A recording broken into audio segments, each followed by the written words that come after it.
care doing the clinical application for nuclear medicine and PET-CT. So today I'm going to talk about the advancements of software applications in nuclear medicine. So most focus nowadays on PET, but still SPECT is doing something. SPECT is doing special things that other modalities can't do. So I'll present our new features on our workstation.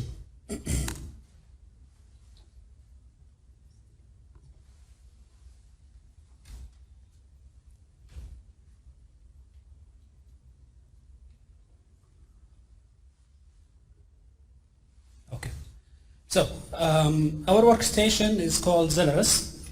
This is the processing workstation for SPECT or SPECT-CT.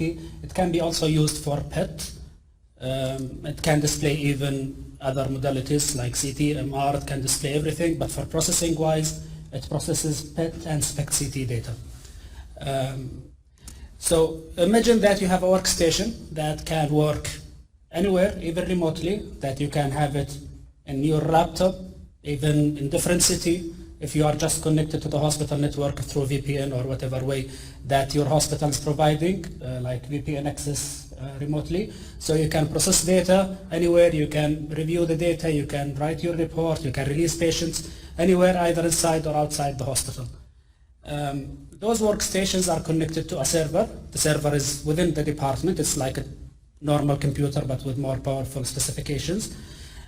More than 10 or up to 10 concurrent users can access at the same time. So you have the server, you have 10 computers, different computers around the hospital or outside that are connected to the server. And you can have even more computers but not connected at the same time. So you can install it in 100 computers, but at the same time you have 10 concurrent users that can do all the software, all the processing together using the same patient or different patients, with no limitations. Initially it was 5, that was like years ago, but like the new version now supports up to 10 concurrent users. Of course also it has all the latest antivirus software, so like even if you are outside the hospital or transferring patients, you are rest assured that your data privacy is secured because it's like with the latest cybersecurity softwares. It also allows you to have centralized or centralized layouts, customization. So whenever any doctor is processing, the images at the end will look the same. Even if the doctors prefer to have it different, they can have their own customization. But also you can in the server allow yourself to have all the workstations doing the same layout, same customization, so that you have uniform way of displaying images. It also supports data from multiple vendors, multiple modalities with no issues. So all can be connected to the server, no special licenses or anything needed. And you can see here are different vendors and different systems. So I'll skip the general nuclear medicine applications that is known for many, many years. And I'll talk about what is the trend now. The trend now in nuclear medicine is AI and theranostics.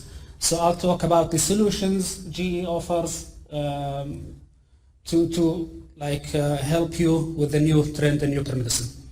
So those are the new softwares for that is AI enabled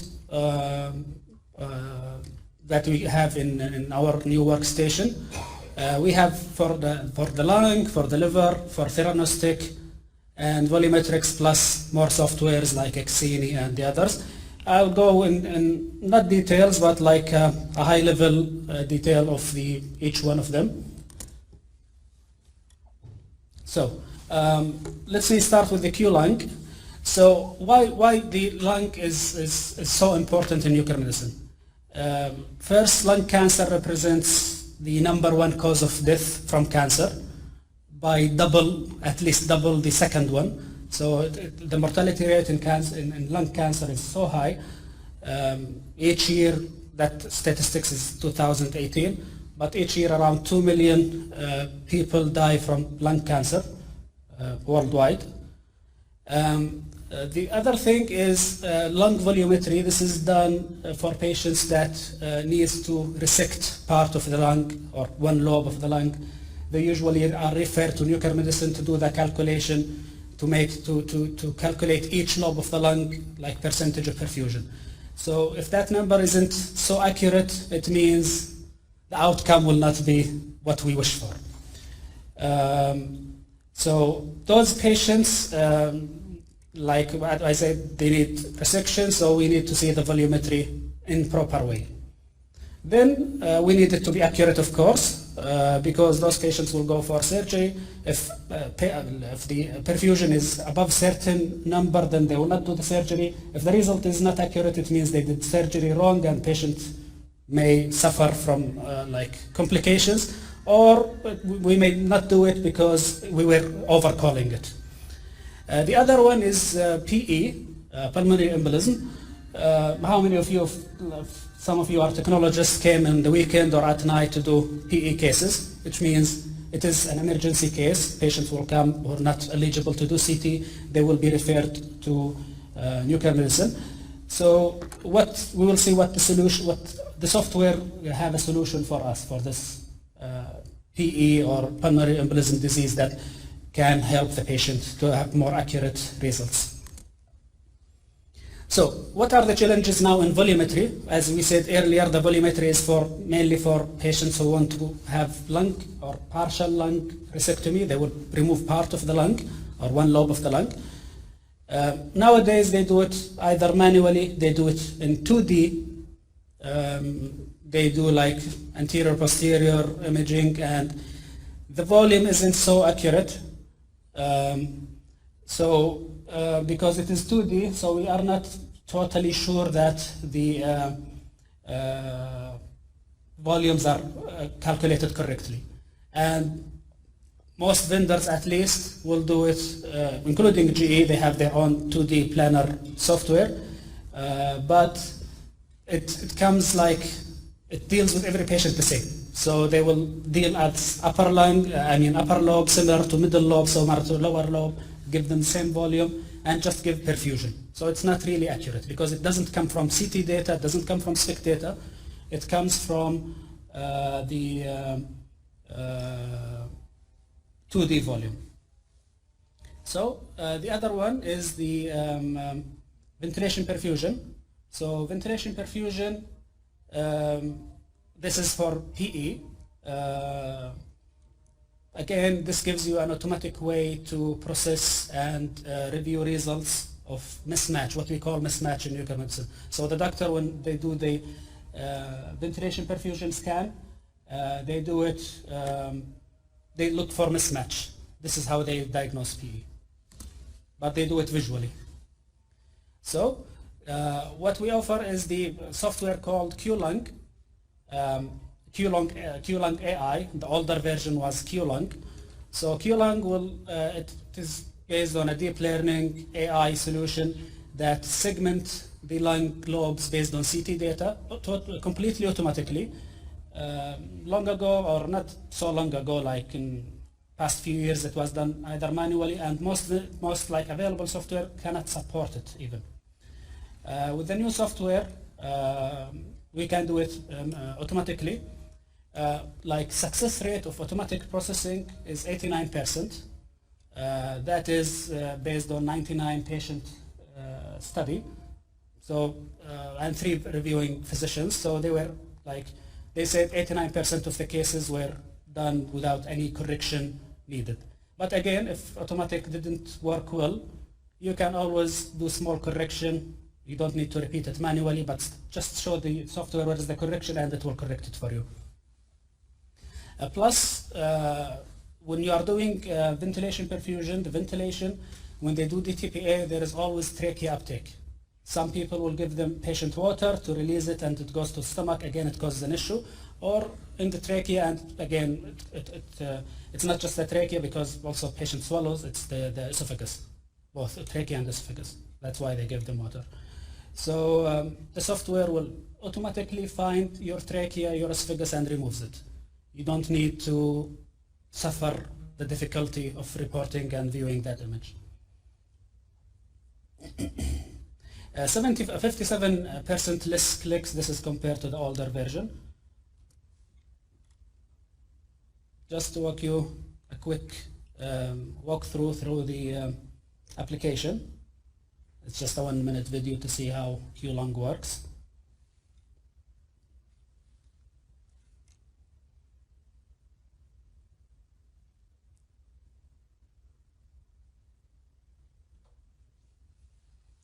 So at the beginning, you will see the ventilation image. You will see the clearance of the DTPA. System will also remove the trachea. Then you have the normal reconstruction attenuation correction. This is like in any SPECT-CT standard and registration. So those are the steps for every SPECT-CT. Then system will segment for left and right lung and try to find the lobes.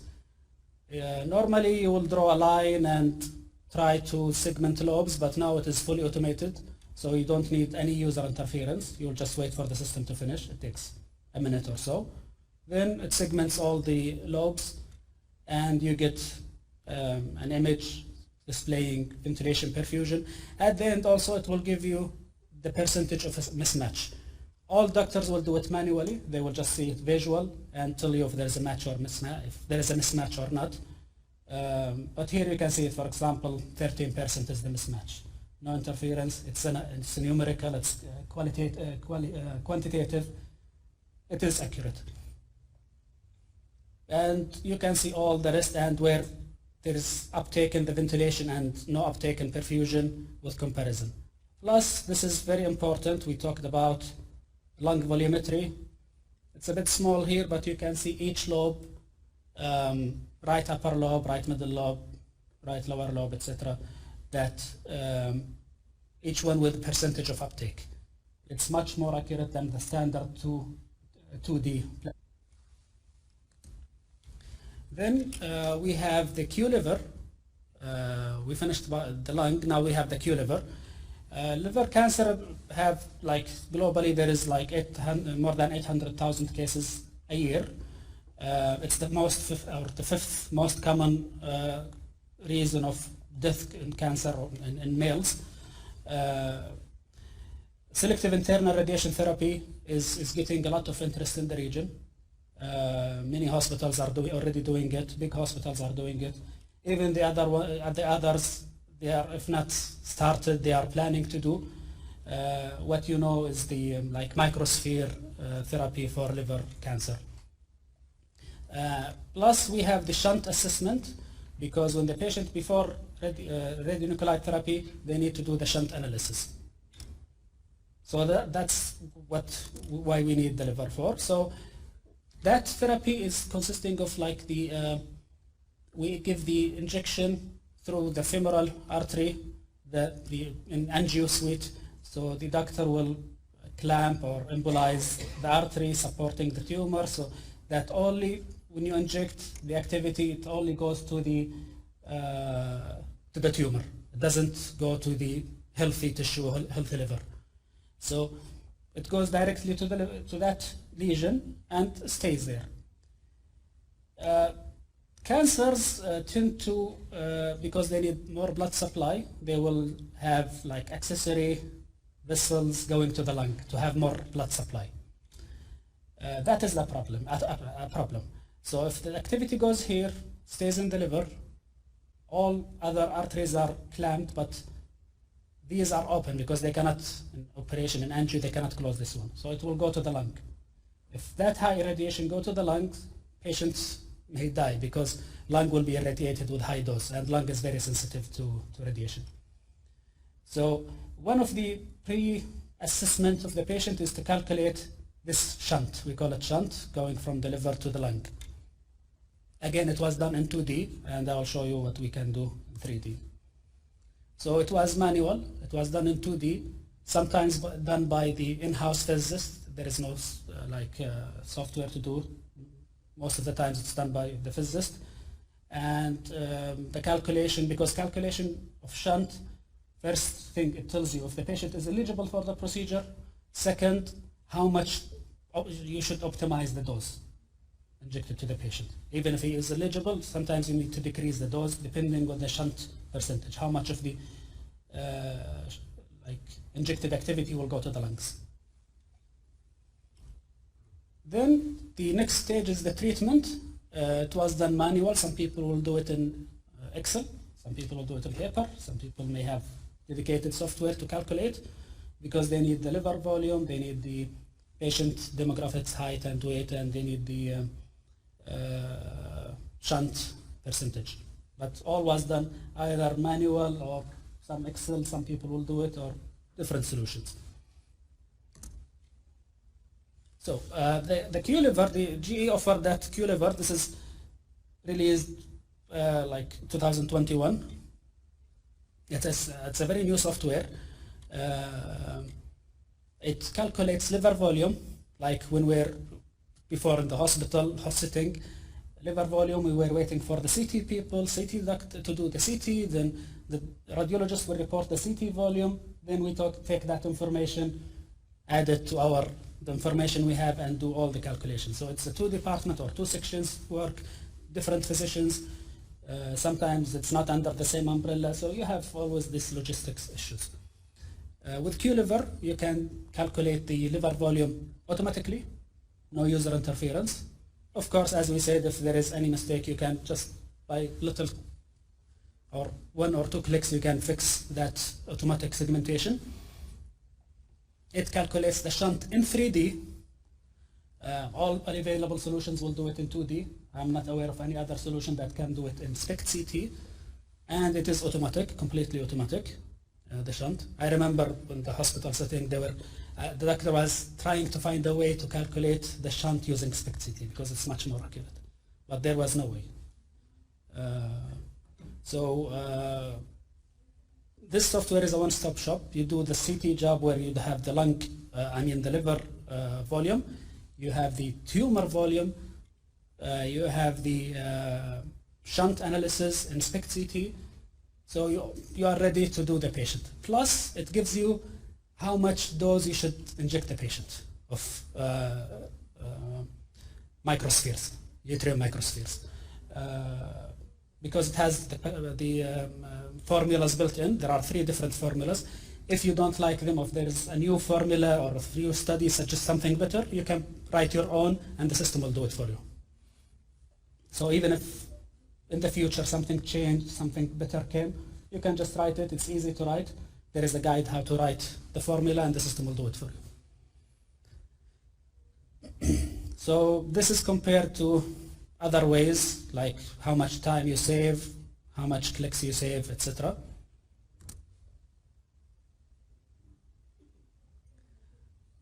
So to give you a hint of what's going on, because unfortunately I cannot open my workstation here, but I'll show you like a quick video how this is done. As we said, the lung, the first step is the SPECT-CT registration and motion correction, etc. Then again, it did the lung segmentation. You can see the lungs here. It did it automatically. Segmented everything you need. You have all the volumes, the uptake, even the standard uptake value. You can have it on SPECT data. All the values are here. You need the patient PSA because this is part of the equation. You need the height and weight, its body surface area. So all the information, if all the information are provided, then you will have the analysis. Here it tells you that the shunt percentage is 8.95, the BSA is 1.94, and at the end it will give you the calculation. Here they are showing an example of how to write a formula to do the calculation of microspheres injection. Then you can display the images like a normal SPECT-CT scan. Plus if there is any other segmentation you want to do, for example, for patients doing, let's say, DOTA, they usually give medications to stop the kidneys from absorbing the radionuclide. So you can tell if the kidney stopped working or not. All these can be done with the software. Then we have the Q-Thera. As we said earlier, theranostics are the new trend in nuclear medicine. This software is built to calculate the absorbed dose to a specific organ or to the patient, and you can calculate the absorbed dose. There is a process to do that. At the end, you can get in milligray how much the patient received. So as we said, theranostic is one of the new trends in nuclear medicine. Nuclear medicine is not just a diagnostic tool; it is a therapeutic tool. So it improves the patient prognosis. It heals patients. It improves their quality of life. It does a lot. So what happens is when the patient receives the radioactive radionuclide therapy, then what we hope to see is that patient with full set of lesions, that they are becoming less in number, less in activity. So what are the difficulties? Difficulties are, or the challenges are, the manual segmentation takes a long time, is not reproducible. If you do it, even if the same technologist is doing it once, if he does it again, it will be a bit different. And that is a fact. No matter how good he was, doing a manual is not, you cannot reproduce it again. It's difficult to reproduce again. The processing itself and the dose at the end to make sure that you give the right dose. So the Q-Thera can segment lesions automatically. It can find all the critical organs automatically, bones, regardless of what type of therapy you have. It can segment bones automatically, liver, kidneys, lungs, soft tissue, you name it. So all can be segmented automatically, and in case you need something to be drawn manual, you can just draw the normal drawing and have all the results there. So the average time to do from the point you open the application until the end to get how much patient was exposed to is 8 minutes. That includes everything.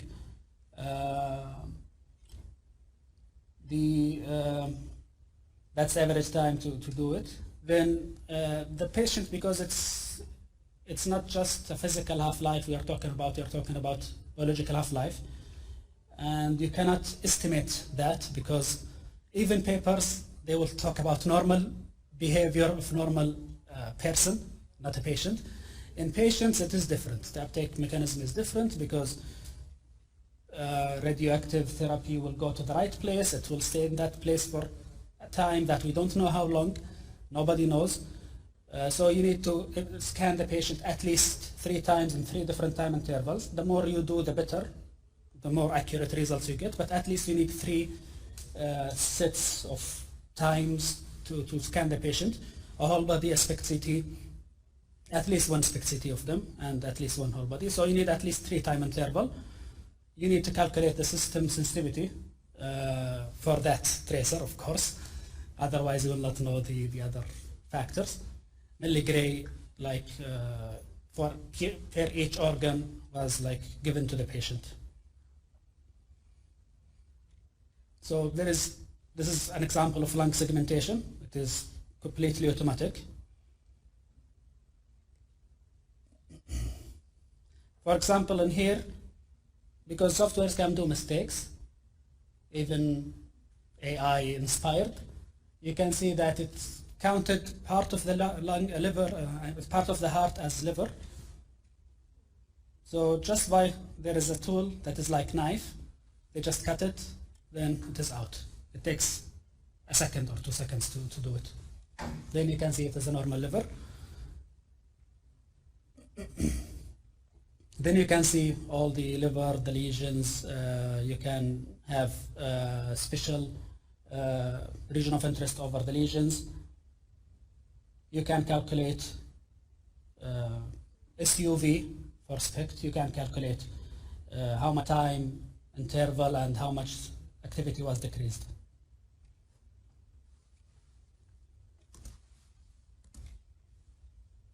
Q volumetric MI basically does all that, but it's not specified to a specific organ, so you can do it for anything.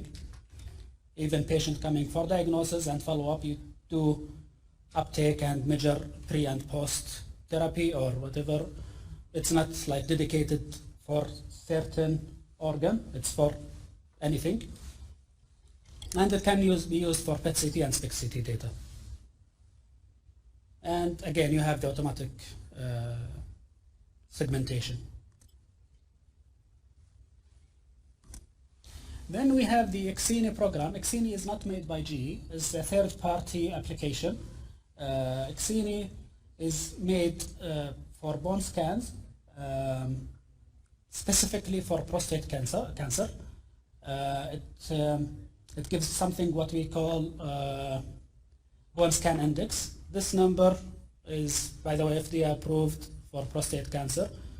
It gives you like a prognosis of what will happen to the patient in the future, like not diagnosis, but prognosis.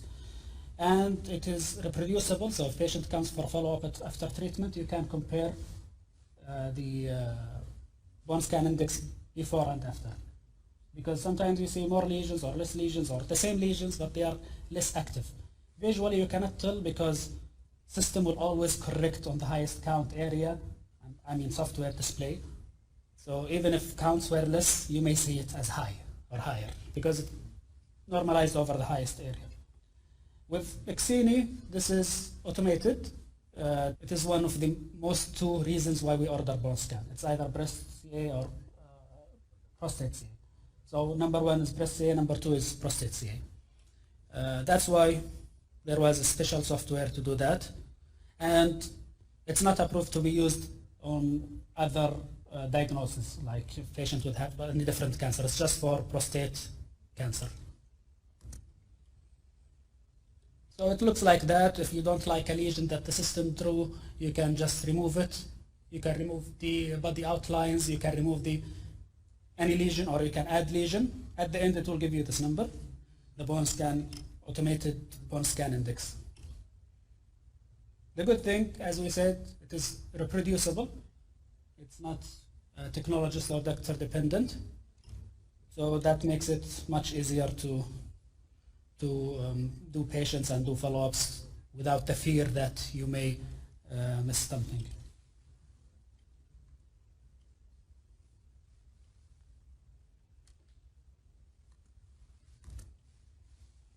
Cardiac apps, I will not spend long here because not much enhancement happened in cardiology. In this version, but in cardiology there is plenty of advancement in the last few years. Cardiovascular disease, if we say oncology is number one, probably cardiac is again number one in nuclear medicine. You can open a whole nuclear medicine just to do cardiac cases. Especially in the region, we have very high number of cardiac incidents in this region. What we have new is that we have the automatic recognition of cardiac structure that wasn't available before. That it finds the heart, it does the orientation, because before the pulmonologist will try to compare stress and rest, and sometimes there is misalignment or things happen. So ARCs will do this and will do it automatically for you.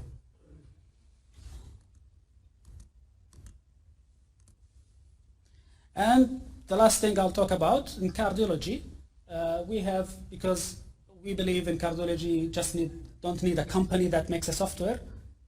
So all our cardiac softwares are made by universities, Michigan, Cedars-Sinai, and Emory. So these are our third-party partners. You can find it even in other vendors they have collaboration with. So each one of them has its own advantages and disadvantages, but we have the big three plus the GE's own software. So depending on what are your needs, you can ask the representative to tell you what like advantages and disadvantages of each. with that, I finalized my lecture. So I hope it was, you gain benefit from it. Thank you.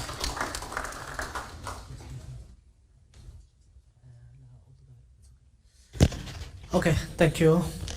So now we'll go to the questions. If you have any question of the speakers in the session, please.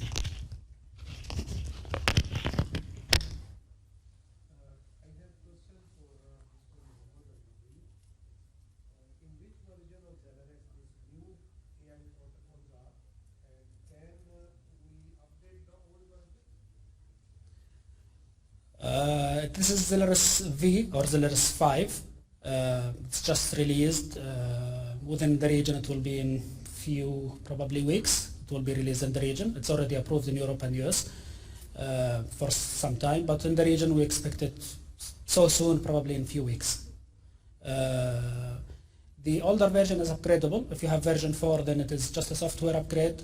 Older version will need a hardware and software upgrade. So 4 can be upgraded to 5. Will it be free of charge? I asked the question to Muhammad. We'll check. Okay, because we are asking because we'll start soon theranostic here, so maybe this feature will be interesting for us. So that's why it will be very helpful. Yeah, it will be very helpful.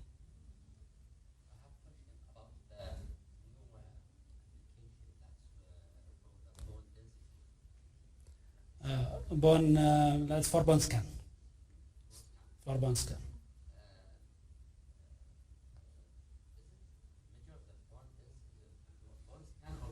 No, not bone scan.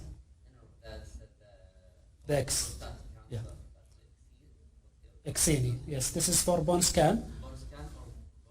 No, bone scan. Normal bone scan.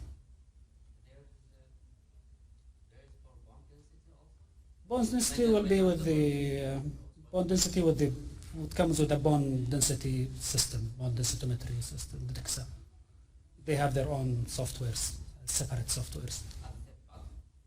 It's a GE, but because it's a different modality, considered as a different modality, so it has its own software and hardware. Yeah, and there was like third-party application is this one.